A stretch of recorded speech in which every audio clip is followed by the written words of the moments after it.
على فكرة انت بتستعمل برنامج المونتاج غلط. اوبشن في برنامج ادوبي بريمير لو فعلته هيوفر لك وقت كبير جدا.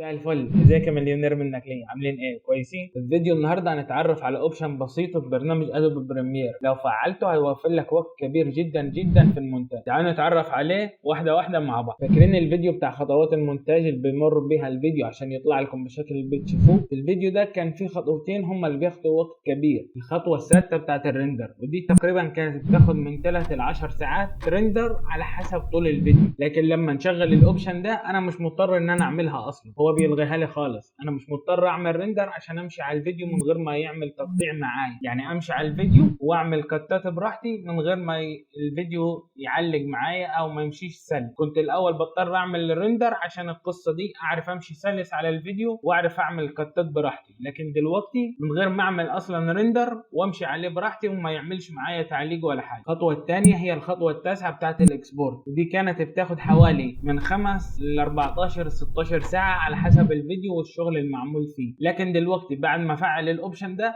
بتاخد من نص ساعه لساعه، كتيرها قوي يعني ممكن ساعتين دي لو طولت قوي. ده في فرق كبير في الوقت وبتوفر وقت كبير جدا معاه لما تفعل الاوبشن ده. مش كده وبس، لا ده في كمان مشكله بتتحل لما نفعل الاوبشن ده، وهي this effect require GPU acceleration، ودي بتظهر في افكتات معينه لما تيجي تستخدمها لازم يبقى الريندر على جي بي يو مش على السوفت وير عشان ترضى تشتغل. فانت لما تفعل الاوبشن ده هيوفر لك وقت وهيحل لك المشكله بتاعت الجي بي يو اكسلريشن. تعال نشوفه هنفعله ازاي. لو عندي بروجكت شغال عليه حاليا هروح على فايل، هختار بروجكت سيتنج، هختار جنرال، ومن ريندر بدل ما هي على السوفت وير هدوس عليها هختارها انجن جي بي يو اكسلريشن وادوس اوكي. هستناه بس يفعل الخاصيه دي او يفعل الاوبشن ده. ما دام بقي الخط اللي فوق كده اصفر بالشكل ده اعرف كده ان الريندر بقي على جي بي يو مش على السوفت وير. لو عايز افتح بقى بروجكت جديد ويبقى من الاول البروجكت بتاعي شغال على الجي بي يو هروح اعمل كالاتي. هروح على فايل، نيو، اختار نيو بروجكت،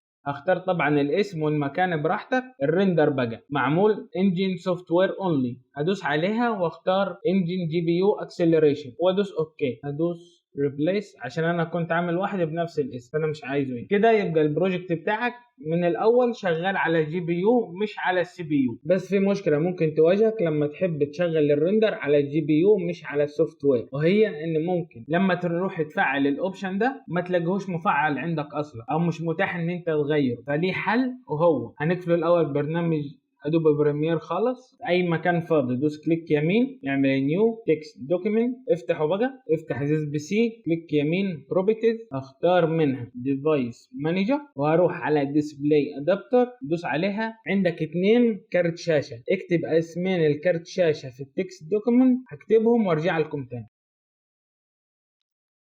بعد ما اكتب اسمين كارت الشاشه في التكست دوكيمنت اللي فتحته هقفله وادوس سيف. بعد كده هقفل دول خلاص مش عايزهم. هروح على ملف التكست دوكيمنت اللي كتبت فيه اسماء كروت الشاشه اللي عندي، هم تقريبا هيبقوا 2 او 1 عندك على حسب اللي عندك هتلاقيه. اكتبه في الملف من جوه وغير اسم الملف زي اللي انت شايفه مكتوب ده بالظبط، اللي هو كودا اندرسكور سبورتد اندرسكور كارد، وهسيب لك اسم الملف اللي تسميه بيه في الديسكريبشن برضه. بعد كده هاخده كوبي او كت براحتك. هروح على الملف بتاع برنامج ادوبي بريمير نفسه، هخش على السي. بعد كده انا عندي 2 بروجرام فايل عشان انا 64 بت، 32 هتلاقي ملف واحد بس، 64 هتلاقي ملفين. ال 64 بت يخش على بروجرام فايل، ال 32 انت مش هتلاقي اصلا غير ملف واحد يعني. بعد كده ادوبي بريمير برو وادوس له بيست هنا وكده هتتحل معاك المشكلة على طول. وإلى هنا عزيزي المليونير قد انتهت جرعة دوبامين التعلم إلى هذا اليوم. أنتظركم في جرعة أخرى،